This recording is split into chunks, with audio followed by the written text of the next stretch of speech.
आपण जेव्हा तुकाराम गाथा म्हणतो तेव्हा आपल्या डोळ्यासमोर केवळ एक जुना ग्रंथ किंवा काही अभंगांचा संग्रह येत नाही. हा ग्रंथ म्हणजे एक संपूर्ण जीवनदर्शन आहे. म्हणजे हे एका अशा संताचं आत्मचरित्र आहे ज्याने आपलं दुःख, आपला संघर्ष आणि आपला आनंद सगळं काही शब्दांमध्ये गुंफून समाजासमोर ठेवलं. आपल्याकडे असलेल्या माहितीनुसार गाथा म्हणजे सुमारे 4,500पेक्षा जास्त अभंगांचा संग्रह आहे. पण हा केवळ आकडा नाहीये. यात ईश्वरप्रेम आहे, आत्मपरीक्षण आहे, समाजातील ढोंगीपणावर केलेला प्रहार आहे आणि मानवी मूल्यांची शिकवण आहे. म्हणजे हा एक अथांग सागर आहे. देव दगडात नाही तर माणसात आहे, हे त्यांनी सांगितलं. अगदी बरोबर. त्यांचा देव दगडात नव्हता, तो माणसाच्या हृदयात होता.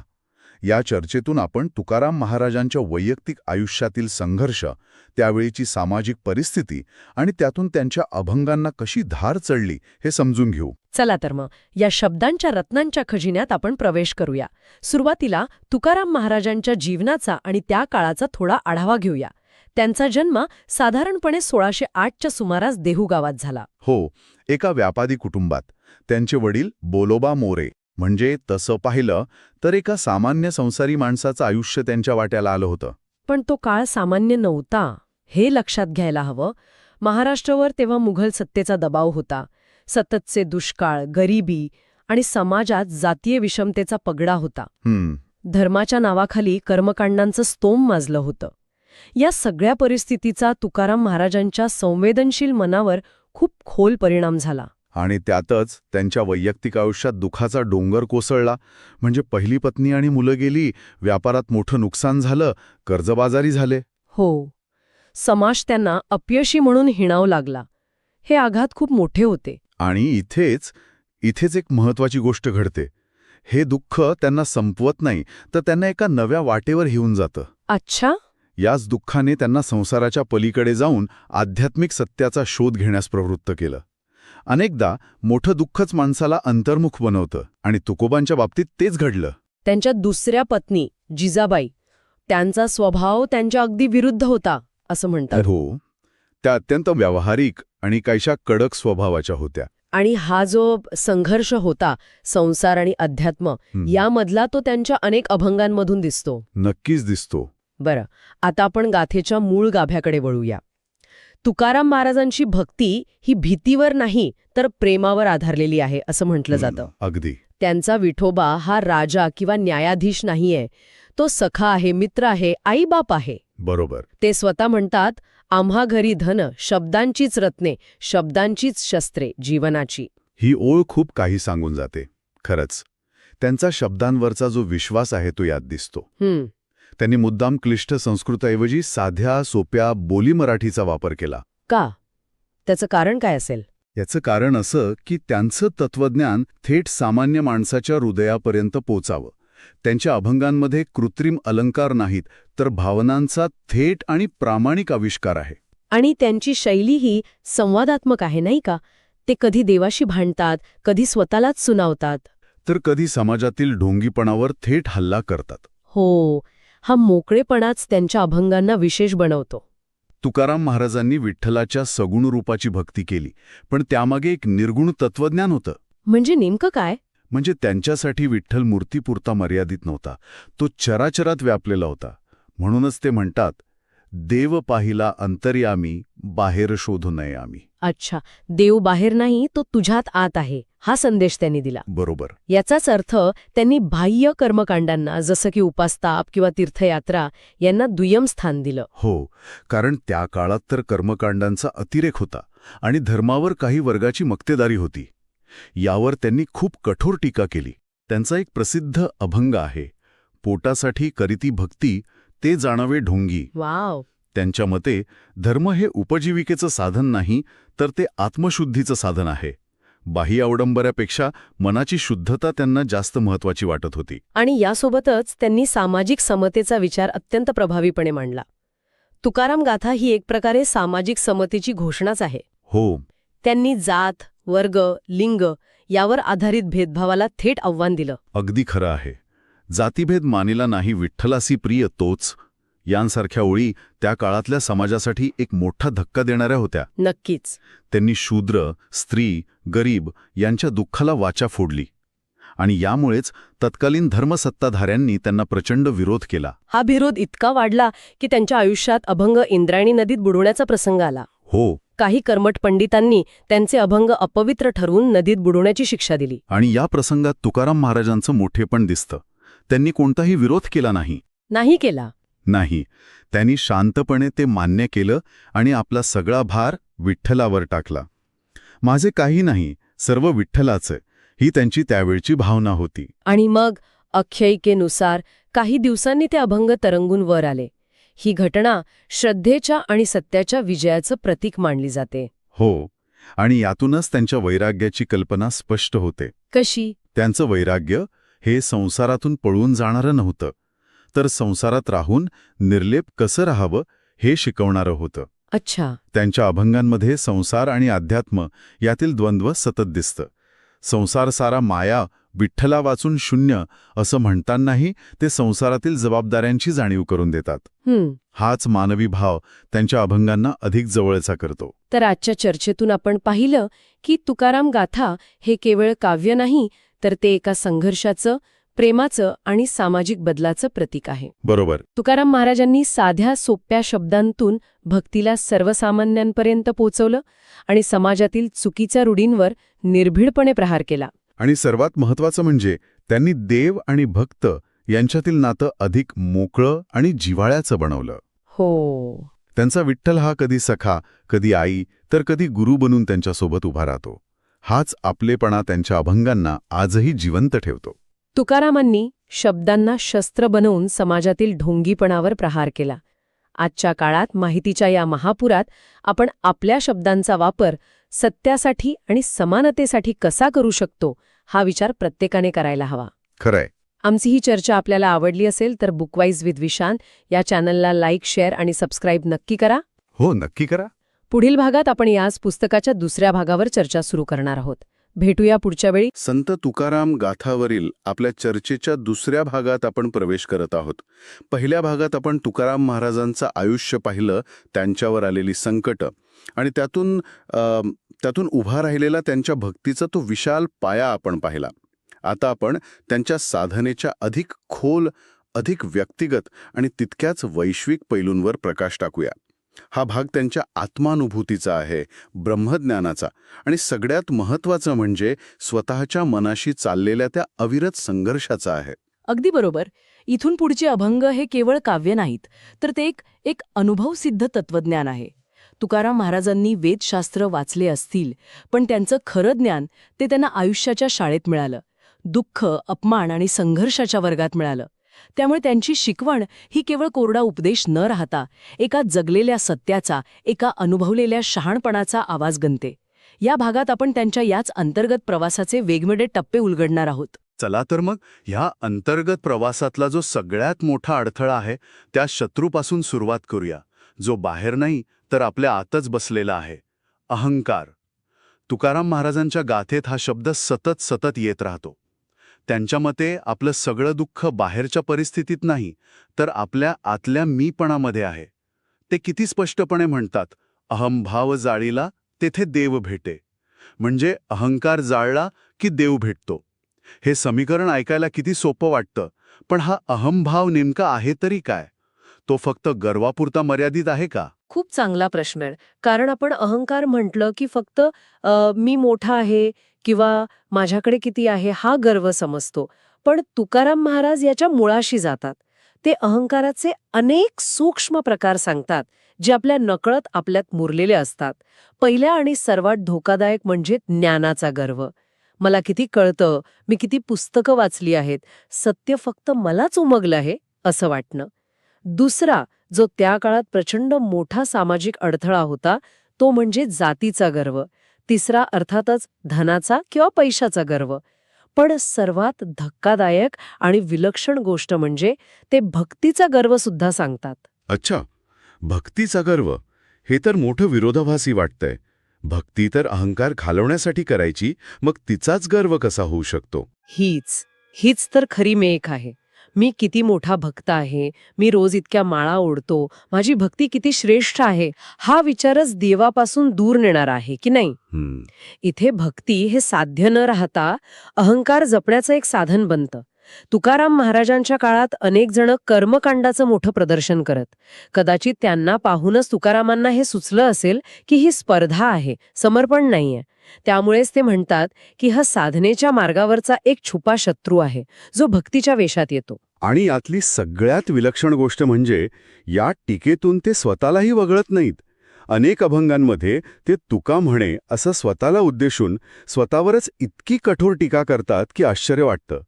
ही जी आत्मपरीक्षणाची सवय आहे ती त्यांना खूप खास बनवते. जणू काही ते आरशासमोर उभे राहून स्वतःच्याच चुका स्वतःला दाखवत आहेत. हा प्रामाणिकपणाच त्यांच्या शब्दांना ताकद देतो. बरोबर. हा स्वतःवर केलेला हल्ला आहे, कारण त्यांना माहीत आहे की खरा शत्रू बाहेर नाही, आत आहे. आणि हा अहंकारच सगळ्या दुःखांचा मूळ आहे, नाही का. एकदा का मी आणि माझं ही भावना आली की अपेक्षा आणि अपेक्षाभंगाचं चक्र सुरू होतं. तुम्ही थेट पुढच्या मुद्द्यालाच हात घातला. दुःख. तुकाराम महाराजांचं आयुष्य दुःखाने भरलेलं होतं, पण त्यांच्या अभंगात तक्रार नाही, रडगाणं नाही, तर दुःखाला एका वेगळ्याच उंचीवर नेऊन ठेवलेले दिसतं. ते म्हणतात, दुःखाचे पर्वत चढून गेलो. ही ओळच खूप काही सांगून जाते. म्हणजे दुःख त्यांच्यासाठी खाली खेचणारी गोष्ट नव्हती, तर वर चढण्यासाठीची शिडी होती. ते दुःखाच्या डोंगरावर चढून पलीकडे गेले. हो, इथे तुकाराम महाराज एक धक्कादायक पण अत्यंत प्रभावी जीवनसूत्र देत आहेत. आपण सगळे दुःखापासून पळतो, आपल्याला दुःख नको असतं, पण ते म्हणतात थांबा, पळू नका. या दुःखाला एका हत्यारासारखं वापरा. कशासाठी? तर तुमच्या सर्वात मोठ्या शत्रूला म्हणजे अहंकाराला संपवण्यासाठी. ही एक प्रकारची म्हणजे स्पिरिच्युअल अल्कमी आहे. दुःखाच्या शिशाचं आत्मज्ञानाच्या सोन्यात रूपांतर करणं. त्यांच्यासाठी दुःख म्हणजे अहंकार वितळवणारी आग. जसं सोनार सोन्याला अधिक शुद्ध करण्यासाठी आगीत तापवतो, तसंच दुःख माणसाच्या आतल्या अहंकाराला आणि अशुद्धतेला जाळून टाकते. म्हणजे दुःख हे एक प्रकारचं फिल्टर आहे, जे खोट्या गोष्टींना गाळून टाकतं आणि जे खरं आहे, जे शाश्वत आहे, तेच शिल्लक ठेवतं. ते दुःखाचं उदात्तीकरण करत आहेत. पण आजच्या जगात जिथे आपण सुख आणि सोयीच्या मागे धावतो, तिथे ही संकल्पना स्वीकारणं थोडं कठीण नाही का? कठीण आहे, पण तेच सत्य आहे. ते पुढे सांगतात की दुःख म्हणजे मायेचा भ्रम तोडणारा हातोडा. आपल्याला वाटतं की पैसा, नाती, मान सन्मान हेच खरं सुख आहे. पण जेव्हा एखादं मोठं दुःख आयुष्यात येतं, तेव्हा या सगळ्या गोष्टी किती तकलादू आहेत हे एका क्षणात कळतं. आणि तिसरं म्हणजे दुःख हा आत्मशुद्धीचा मार्ग आहे. संसारातलं अपयश, लोकांची टीका, गरिबी या गोष्टींनी त्यांना खचवलं नाही, उलट देवाला अधिक घट्ट पकडायला शिकवलं. जेव्हा जगातले सगळे आधार सुटतात, तेव्हाच माणूस देवाचा खरा आधार शोधतो.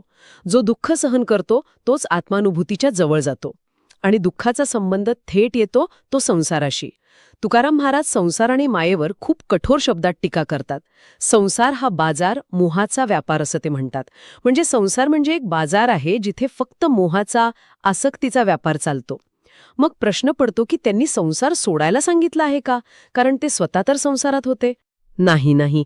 इथेच त्यांचं वेगळेपण आणि त्यांच्या विचारांची खोली दिसून येते. त्यांची टीका संसारावर नाही, तर संसारातल्या आसक्तीवर आहे.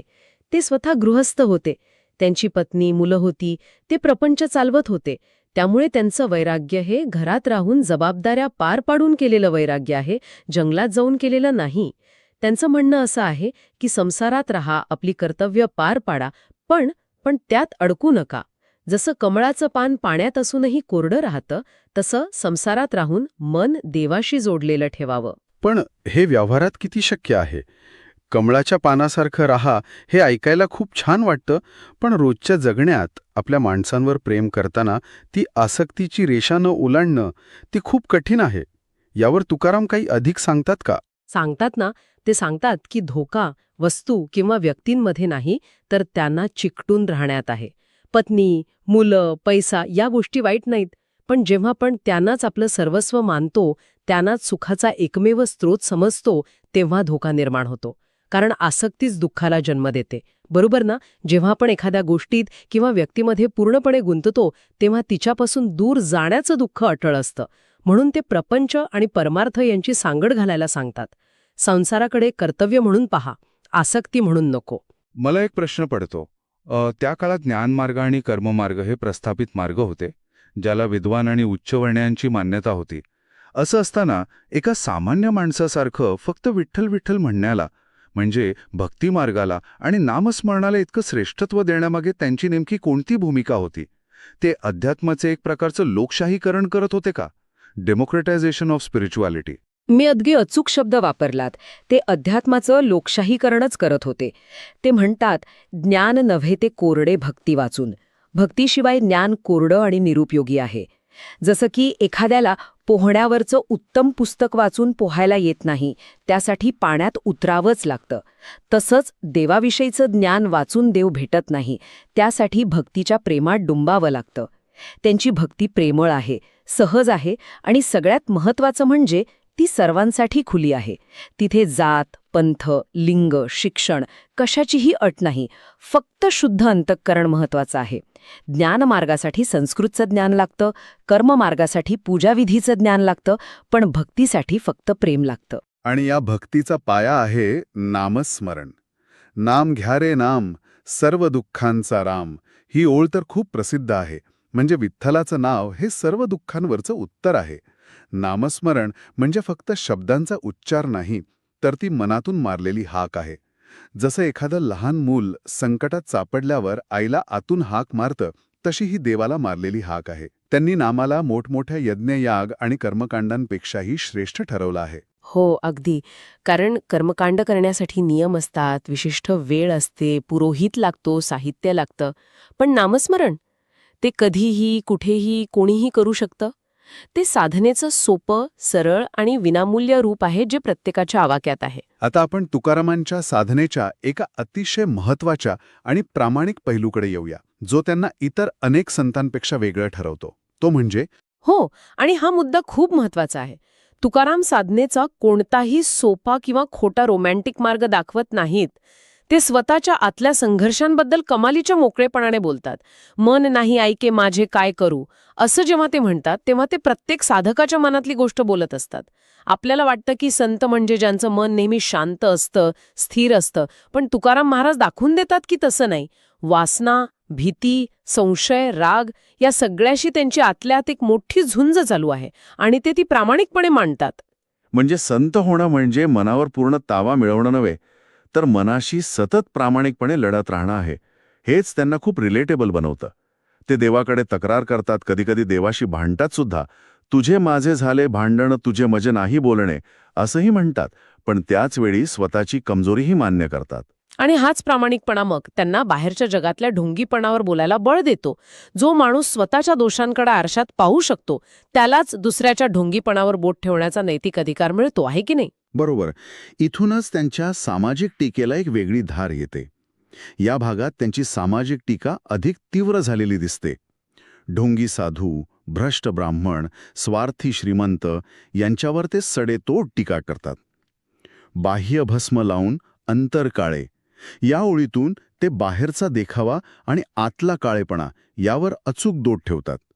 जे लोक बाहेरून साधूचा वेश करतात, कपाळाला भस्म लावतात, पण आतून ज्यांचं मन काळं आहे, कपटी आहे, त्यांच्यावर ते हल्ला करतात. त्यांच्यासाठी खरा धर्म म्हणजे नीती, करुणा आणि प्रामाणिकपणा होता, बाह्य देखावा नाही. त्यांचा धर्म हा माणसाला माणूस म्हणून जोडणारा होता, कर्मकांडात अडकवणारा आणि माणसामाणसात भेद करणारा नव्हता. म्हणूनच ते वेदांपेक्षाही विठ्ठलाच्या नामाला आणि कर्मकांडापेक्षाही प्रामाणिकपणाला मोठा मानतात. या सगळ्या संघर्षानंतर, मनाशी झालेल्या युद्धानंतर आणि समाजाशी झालेल्या वादानंतर काही अभंगांमध्ये तुकाराम महाराज एका वेगळ्याच अवस्थेत पोचलेले दिसतात. तिथे प्रश्न नाहीत, तक्रारी नाहीत. काय आहे ती अवस्था? ती अवस्था आहे समाधानाची, पूर्णत्वाची. या सगळ्या संघर्षानंतर काही अभंगांमध्ये तुकाराम महाराज एका अशा अवस्थेत पोचलेले दिसतात, जिथे सगळं शांत झालं आहे. प्रश्न, तक्रारी, दुःख सगळं संपलेलं आहे. तिथे फक्त एक खोल समाधान आहे. ते म्हणतात, तुका म्हणे समाधान विठ्ठल पायी. हाच तो मुक्तीचा, आत्मानुभूतीचा क्षण आहे, जिथे भक्त आणि देव एकरूप होतात. मी आणि तो यातील भेद संपतो. जशी नदी समुद्राला मिळाल्यावर स्वतःचं अस्तित्व विसरून समुद्ररूप होते, तशी भक्ताची अवस्था होते. तिथे द्वैत राहत नाही, फक्त अद्वैत उरतं. सर्वत्र फक्त पांडुरंग दिसू लागतो. आणि या संपूर्ण प्रवासात त्यांचे गुरु कोण होते? त्यांनी बाबाजी चैतन्य यांचं नाव घेतलं असलं तरी असं दिसतं की ते विठ्ठलालाच आपला खरा गुरु मानतात. त्यांच्या स्वतःच्या साधनेने आणि अनुभवाने केलं. त्यांचा गुरु बाहेरच्या जगात नव्हता, तर त्यांच्या आतच होता. जो अंतःकरणातून मार्गदर्शन करतो तोच खरा गुरु, ही त्यांची श्रद्धा होती. खरंच अहंकार, दुःख, आसक्ती यांसारख्या अडथळ्यांपासून सुरू झालेला हा प्रवास अद्वैताच्या समाधानात पूर्ण होतो. हा एका व्यक्तीचा नाही, तर प्रत्येक साधकाच्या प्रवासाचा नकाशा वाटतो. अगदी तसंच तुकाराम गाथेचा हा दुसरा भाग आपल्याला अहंकाराशी लढण्यापासून ते समाधानाच्या अवस्थेपर्यंतचा एका साधकाचा संपूर्ण अंतर्गत प्रवास दाखवतो. दुःख, संसार, संघर्ष या सगळ्याला साधन बनून देवापर्यंत कसं पोचायचं याचं हे एक व्यावहारिक मार्गदर्शन आहे. हे फक्त वाचायचं तत्वज्ञान नाही, तर जगण्याचं तत्वज्ञान आहे. जाता जाता एक विचार सोडून जातो. तुकाराम महाराज म्हणतात की दुःख हे अहंकार वितळवणारी आग आहे. आजच्या जगात जिथे आपण सोपे आणि आरामदायक मार्ग शोधत असतो, जिथे प्रत्येक अडचणीपासून पळ काढण्याचा प्रयत्न केला जातो, तिथे आपण आपल्या आयुष्यातल्या छोट्या मोठ्या अडचणींकडे एका नव्या साधनेच्या दृष्टिकोनातून पाहू शकतो का? त्यांना एक संधी म्हणून बघू शकतो का? स्वतःला अधिक शुद्ध आणि मजबूत बनवण्याची. पुढच्या आणि शेवटच्या भागात आपण तुकाराम महाराजांच्या वैकुंठ गमनाच्या गूढ घटनेबद्दल आणि त्यांच्या कार्याचा, त्यांच्या अभंगांचा समाजावर पडलेल्या चिरस्थायी प्रभावाबद्दल चर्चा करणार आहोत. ही सखोल चर्चा जर आवडली असेल तर बुकवाईज विथ विशाल या चॅनलला लाईक, शेअर आणि सबस्क्राईब करायला विसरू नका. संत तुकाराम गाथा या आपल्या चर्चेच्या या तिसऱ्या आणि अंतिम भागामध्ये सगळ्यांचं स्वागत आहे. पहिल्या 2 भागांमध्ये आपण तुकाराम महाराजांच्या आयुष्यातला संघर्ष, दुःख आणि त्यांच्या मनाची तळमळ अनुभवली. तो एक असा प्रवास होता जिथे प्रश्न होते, तक्रारी होत्या आणि देवाला शोधण्याची एक तीव्र ओढ होती. आता आपण त्यांच्या प्रवासाच्या कळसाकडे म्हणजे त्या शिखरावर पोचलो आहोत, जिथे सर्व प्रश्न शांत होतात, शोध संपतो आणि फक्त एक शुद्ध अनुभव उरतो. आणि हा अनुभव म्हणजे तो शब्दांच्या पलीकडचा आहे. म्हणूनच या टप्प्यावरचे अभंग हे वर्णन कमी आणि अनुभूती जास्त व्यक्त करतात. आधीच्या अभंगांमध्ये देवा तू कुठे आहेस असा एक शोध होता, तर आत्ताच्या अभंगांमध्ये देव माझ्या आतच आहे ही एक निश्चिती आहे. हा फरकच या प्रवासाचं सार सांगतो. बरोबर. आज आपण ज्या स्रोतांवर चर्चा करणार आहोत ते याच अंतिम अवस्थेबद्दल बोलतात. याला अनेक नावं दिली जातात. आत्मसाक्षात्कार, मोक्ष, अद्वैत हे शब्द ऐकायला खूप मोठे आणि थोडे की नाही गूढ वाटतात. जणू काही ही अवस्था फक्त संतांसाठीच राखीव आहे. पण आजच्या आपल्या चर्चेचा उद्देश हाच आहे की या संकल्पना सोप्या करून समजून घ्यायच्या. सुरुवात करूया आत्मसाक्षात्कार किंवा अद्वैत या संकल्पनेपासून. याचा नेमका अर्थ काय? मी आणि देव एक होणं म्हणजे काय? उत्तम प्रश्न आहे. अद्वैत म्हणजे 2 नसणे. याला समजून घेण्यासाठी आपण आपल्या रोजच्या अनुभवापासून सुरुवात करूया. आपलं संपूर्ण आयुष्य मी आणि बाकीचे या 2 ध्रुवांवर चालतं. मी म्हणजे माझं शरीर, माझे विचार, माझ्या भावना, माझं सुख, माझं दुःख. अगदी.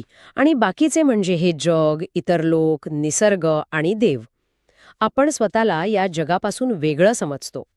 तुकाराम महाराजांच्या सुरुवातीच्या अभंगांमध्ये हा वेगळेपणा, हे द्वंद्व स्पष्ट दिसतं. मी एक भक्त आहे आणि तू एक देव आहेस जो पंढरपुरात उभा आहेस. हो, म्हणजे एक अंतर आहे. भक्त आणि देवात एक दरी आहे जी भक्तीने सांधण्याचा प्रयत्न केला जातोय. अगदी बरोबर. पण अद्वैताच्या अवस्थेत ही दरीच नाहीशी होते. मी ही जी वेगळी ओळख आहे तीच विरघळून जाते. तुकाराम महाराज म्हणतात, मी पण गेला तुका उरला तोच एक. यातला तुका म्हणजे फक्त देह नाही, तर तो अहंकार, ती मीपणाची भावना. जसं पाण्यात टाकलेली साखरेची बाहुली विरघळून जाते, तिचं वेगळं अस्तित्व राहत नाही, ती पाण्याशी एकरूप होते, ती पाणीच बनते. बरोबर. तसा तुका विठ्ठलात विरघळून गेला. आता जो उरला आहे तो फक्त विठ्ठलच आहे. हा काही एका क्षणात होणारा चमत्कार नाही, तर आयुष्यभराच्या साधनेतून हळूहळू घडणारा बदल आहे. हे नदीच्या उदाहरणासारखं आहे, नाही का? हो, अगदी. नदी हजारो किलोमीटर प्रवास करते, स्वतःचं नाव, स्वतःचं पात्र घेऊन वाहते. पण समुद्राला मिळाल्यावर तिचं नदी पण संपतं. ती स्वतः समुद्रच बनते. तिचं वेगळं अस्तित्व राहत नाही. पण मला एक प्रश्न पडतो, जर मीपणाच गेला तर मग अभंग कोणी लिहिले? बोलणारा तुका कोण होता? खूप मार्मिक प्रश्न आहे हा. या अवस्थेत पोहोचल्यावर संत जे काही करतात ती त्यांची स्वतःची कृती नसते, तर त्यांच्या माध्यमातून ती वैश्विक शक्तीच व्यक्त होत असते. जसं बासरी स्वतः काही गात नाही, वाजवणारा जसा वाजवेल तसं संगीत बाहेर येतं. अच्छा. त्याप्रमाणे तुका नावाचं शरीर मन हे एक माध्यम बनलं होतं आणि त्यातून विठ्ठलच बोलत होता. म्हणूनच ते म्हणतात, बोलवितो धणी वेगळा मी तो. म्हणजे बोलवणारा मालक वेगळा आहे, मी फक्त बोलतोय. अगदी. मीपणाचा लय झाल्यावर कर्तेपणाची भावनाच उरत नाही. वाह, म्हणजे कर्तेपणाचाच त्याग. आता दुसऱ्या संकल्पनेकडे येऊया, जी या मीपणाच्या लयाशीच जोडलेली आहे, निष्काम प्रेम. आपण सहसा देवाकडे काहीतरी मागण्यासाठी जातो. आपली भक्ती ही एका व्यवहारासारखी असते. देवा माझं हे काम कर, मी तुला नारळ फोडीन. पण इथले अभंग पूर्णपणे वेगळं चित्र दाखवतात. ते म्हणतात, नको देवा माझं काही, तुझा सहवास पुरे. हो, आणि हे समजून घेणं खूप महत्वाचे आहे, कारण मीपणाचा गेला तर माझ्यासाठी काहीतरी मागण्याचा प्रश्नच उरत नाही. निष्काम प्रेम म्हणजे अशी भक्ती जिच्या बदल्यात काहीही नकोय, मोक्षसुद्धा नको.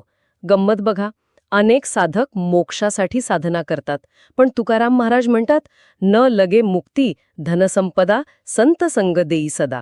म्हणजे त्यांना मुक्तीपेक्षा संतांचा संग आणि देवाचा सहवास महत्वाचा वाटतो. अगदी. पण असं प्रेम शक्य आहे का? कारण प्रत्येक नात्यात कुठेतरी अपेक्षा असतेच. स्रोतानुसार हे शक्य आहे, पण हे पॅसिव्ह किंवा निष्क्रिय प्रेम नाही. तुकाराम महाराजांचं निष्काम प्रेम हे अत्यंत उत्कट आणि सक्रिय आहे. ते फक्त देवा तू आहेस यातच आनंद आहे असं म्हणून शांत बसत नाहीत. काही अभंगांमध्ये ते देवावर हक्क गाजवतात, त्याच्याशी भांडतात. हो, तुझा सहवास पुरे म्हणण्यामागे दुसरं काही नको, फक्त तू हवा आहेस, ही एक तीव्र एकनिष्ठ मागणी आहे. म्हणजे जगातील बाकी सर्व गोष्टी शून्य आहेत, फक्त तूच एकमेव सत्य आहेस. या प्रेमात अपेक्षा नाही, पण प्रचंड ओढ आहे, तळमळ आहे, जी फक्त आणि फक्त देवासाठीच आहे. आणि याचमुळे देवाशी असलेलं नातं बदलतं. जो देव आधी भीती आणि आदराच्या स्थानी होता, तो आता सखा म्हणजे मित्र बनतो. हे ऐकून खरंच आश्चर्य वाटतं. ज्या काळात देवापुढे नुसतं वाकायची प्रथा होती, तिथे कोणी देवाला मित्र म्हणतोय, त्याच्याशी भांडतंय, रुसतंय, हे त्यावेळच्या समाजाने कसं स्वीकारलं असेल? हेच तर तुकाराम महाराजांचं वेगळेपण आहे. त्यांनी भक्तीला कर्मकांडाच्या आणि भीतिदायक कल्पनांच्या बंधनातून मुक्त केलं. त्यांनी देवाच्या संकल्पनेलाच अधिक मानवी, अधिक जवळचं बनवलं. मित्र कुणाला बनवतो आपण? ज्याच्याजवळ आपण आपलं मन मोकळे करू शकतो. बरोबर. ज्याच्यावर आपण हक्क गाजवू शकतो, ज्याच्याशी बरोबरीचं नातं असतं. तुकाराम महाराजांनी विठ्ठलाशी तसंच नातं जोडलं. तुका म्हणे माझा सखा पंढरीचा राणा. तो पंढरीचा राजा असेल, पण तो माझा मित्र आहे. अगदी. या एका कल्पनेने देव देव्हाऱ्यातून काढून थेट सामान्य माणसाच्या हृदयात आणून बसवला. यामुळे भक्ती अधिक सहज आणि प्रामाणिक झाली.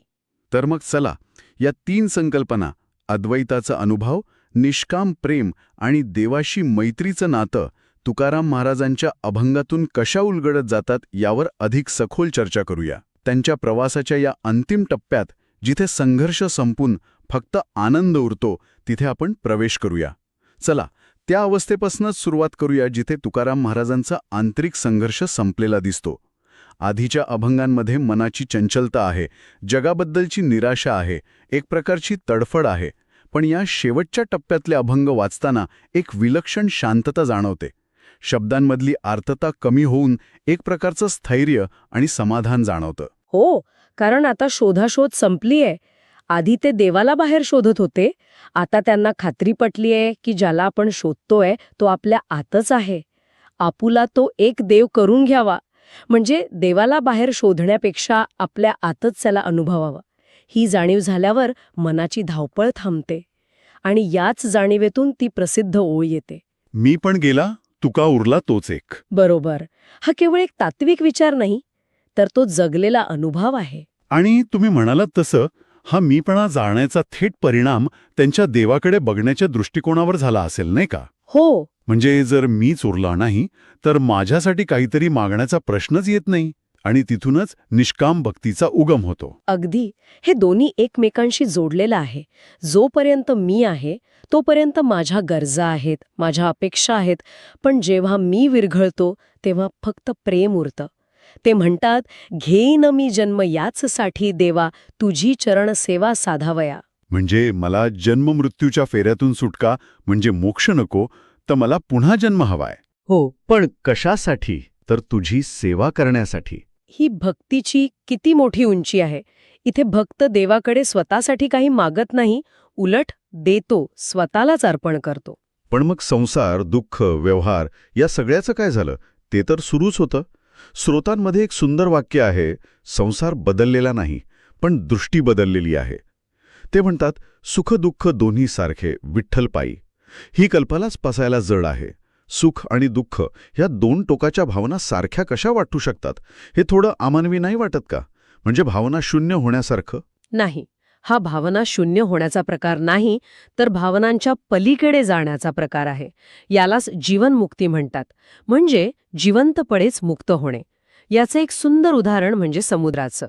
समुद्राचा पृष्ठभागावर बघा, तिथे मोठमोठ्या लाटा उसळत असतात, कधी त्सुनामी येते, कधी शांतता असते.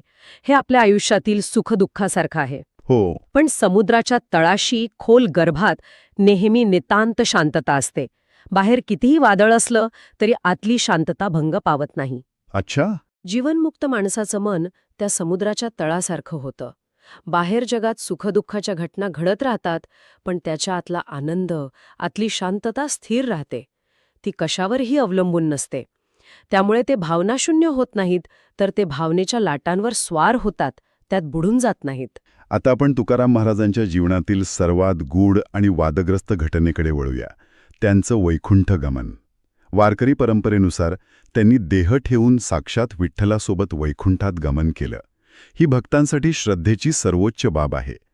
पण एक सामान्य बुद्धीचा माणूस म्हणून विचार केला तर ह्या घटनेकडे एक रूपक म्हणून पाहणं जास्त योग्य नाही का? स्रोतांमध्ये यावर काही भिन्न मतं आढळतात का? हो, ही घटना ऐतिहासिक आहे की प्रतिकात्मक यावर विद्वानांमध्ये नेहमीच चर्चा होत आली आहे. काही अभ्यासक याला ऐतिहासिक सत्य मानतात, तर काही जण याकडे एक महान आध्यात्मिक सत्याचं प्रतीक म्हणून पाहतात. अच्छा. पण त्यामागील भावना महत्वाची आहे. विचार करा, ज्या व्यक्तीने आयुष्यभर अहंकार, माया आणि जगाच्या विरोधात संघर्ष केला, हो. ती व्यक्ती शेवटी परमसत्यात विलीन झाली. हा संदेश खूप मोठा आहे. ती घटना भौतिक पातळीवर घडली की नाही यापेक्षा त्यातून मिळणारा आध्यात्मिक संदेश महत्वाचा आहे. ते भक्तीच्या शक्तीचं प्रतीक आहे. की एक सामान्य माणूस सुद्धा आपल्या भक्तीच्या आणि प्रामाणिकपणाच्या जोरावर सर्वोच्च अवस्था गाठू शकतो आणि देहाच्या पलीकडे जाऊ शकतो. अगदी. आणि हाच संदेश त्यांनी केवळ अभंगातून नाही तर त्यांच्या जगण्यातून दिला. म्हणूनच तुकाराम गाथा हा केवळ एक आध्यात्मिक ग्रंथ राहत नाही, त्याचा सामाजिक आणि सांस्कृतिक प्रभावही प्रचंड मोठा आहे. नक्कीच. तुकाराम महाराज हे केवळ संत नव्हते, ते एक थोर समाजसुधारक आणि क्रांतिकारक होते. ज्या काळात जातीभेद शिगेला पोचला होता, कर्मकांडाचं स्तोम माजलं होतं आणि ज्ञानाची मक्तेदारी विशिष्ट वर्गाकडे होती. हो. त्या काळात त्यांनी सामान्य बोलीभाषेतून तत्वज्ञान लोकांपर्यंत पोचवलं. भेदाभेद भ्रम अमंगळ असं म्हणून त्यांनी जातीव्यवस्थेवर थेट प्रहार केला. त्यांनी देव आणि भक्त यांच्यामधले मध्यस्थ नाकारले आणि सामान्य माणसाला देवाशी थेट जोडलं. हे करणं त्या काळात खूप धाडसाचं होतं. नक्कीच. पण ते त्या काळात एक सामाजिक क्रांतिकारक म्हणून ओळखले गेले का? की ही ओळख आपण त्यांना नंतर दिली? त्यांच्या हयातीत त्यांना कसा प्रतिसाद मिळाला याबद्दल स्रोतांमध्ये काय उल्लेख आहे? स्रोतांनुसार त्यांना दोन्ही प्रकारचा प्रतिसाद मिळाला. सामान्य बहुजन समाजाने त्यांना आपलंसं केलं, कारण ते त्यांच्या भाषेत बोलत होते, त्यांचं दुःख मांडत होते. हो. पण सनातनी वर्गाकडून त्यांना प्रचंड विरोध झाला. त्यांच्या अभंगांच्या गाथा इंद्रायणीत बुडवण्याची घटना याच विरोधाचं प्रतीक आहे. अच्छा. त्यामुळे ते त्या काळातच एक वादळी व्यक्तिमत्व होते. त्यांची लोकप्रियता आणि त्यांना होणारा विरोध या दोन्ही गोष्टी एकाच वेळी अस्तित्वात होत्या. त्यांचं क्रांतिकारकत्व तेव्हाही जिवंत होतं आणि आजही तितकंच प्रस्तुत आहे. अगदी. आजच्या काळाबद्दल बोलायचं झालं तर आजच्या धावपळीच्या तणावाच्या युगात तुकाराम महाराजांचे विचार किती महत्त्वाचे वाटतात. आपण सतत बाहेरच्या जगात काहीतरी शोधत असतो, आनंद, समाधान, सोशल मीडियावर लाईक्सच्या रूपात मिळणारी मान्यता. अगदी खरंय. आजचं जग हे बहिर्मुख आहे. आपलं सगळं लक्ष बाहेर आहे. तुकाराम महाराज याच्या अगदी उलट सांगतात. ते अंतर्मुख होण्याचा संदेश देतात. त्यांचा संदेश साधा आणि सरळ आहे. स्वतःच्या आत डुकावून पहा. अहंकार सोडा, कारण तोच सर्व दुःखाचं मूळ आहे. प्रेम आणि करुणा जपा, कारण देव बाहेर मंदिरात नाही तर प्रत्येक जीवाच्या आत आहे. जोपर्यंत आपण स्वतःला ओळखत नाही तोपर्यंत बाहेरच्या जगात खरं समाधान कधीच मिळणार नाही. खरंय, तुकाराम गाथा हे केवळ पुस्तक नसून ते कालातीत जीवन जगण्याचं मार्गदर्शन आहे. अगदी. ही सखोल चर्चा सुरू ठेवण्यापूर्वी एक छोटीशी आठवण. जर तुम्हाला अशाच प्रकारे पुस्तकांचा आणि विचारांचा सखोल आढावा आवडत असेल तर बुकवाईज विथ विशाल या चॅनलला लाईक, शेअर आणि सबस्क्राईब करायला विसरू नका. तर संत तुकाराम गाथा यावरील आपली ही 3 भागांतील चर्चा आता समारोपाकडे येत आहे. हा प्रवास दुःखातून सुरू झाला, संघर्षातून पुढे गेला, प्रश्नांमधून मार्ग काढत तो शेवटी एका शांत, समाधानी आणि मुक्तावस्थेत पूर्ण झाला. आणि हा प्रवास फक्त तुकाराम महाराजांचा नाही, तर तो प्रत्येक मानवी आत्म्याचा प्रातिनिधिक प्रवास असू शकतो. परिस्थिती कोणतीही असो, संघर्ष कितीही मोठा असो, पण जर प्रामाणिकपणे स्वतःच्या आत पाहिलं तर शांतीचा मार्ग सापडू शकतो, हेच तुकाराम महाराज सांगतात. बरोबर. त्यांनी एक शाश्वत सत्य सांगितलं. देव बाहेर नाही, तो आत आहे. अहंकार जाळून, प्रेम जागवून आणि स्वतःच्या अस्तित्वात स्थिर होऊनच तो अनुभवता येतो. अगदी. आजच्या चर्चेतून एक गोष्ट नक्कीच अधोरेखित झाली की खरी शांती बाह्य परिस्थितीत नाही तर आंतरिक दृष्टिकोनात आहे. जग तेच राहतं, माणसं तीच राहतात, पण त्यांच्याकडे बघण्याची आपली दृष्टी बदलली की सगळं जग बदलून जातं. अगदी. जाता जाता एक विचार सोडून जाताय. तुकाराम महाराज म्हणतात की देव आत आहे. आजच्या जगात जिथे आपलं सगळं लक्ष बाहेरच्या गोष्टींवर केंद्रित आहे, मग ते आपलं करिअर असो, सोशल मीडिया प्रोफाईल असो किंवा इतरांना काय वाटेल हा विचार असो, या सगळ्या गदारोळात स्वतःच्या आत डोकावण्यासाठी, त्या आतल्या आवाजाला ऐकण्यासाठी आपण दिवसातला किती वेळ देतो? तुम्हाला पुढच्या वेळी कोणत्या पुस्तकाचा सारांश ऐकायला आवडेल? तुमच्या सूचना कमेंट्समध्ये नक्की कळवा. कदाचित तुमची निवड पुढच्या भागात सादर केली जाईल.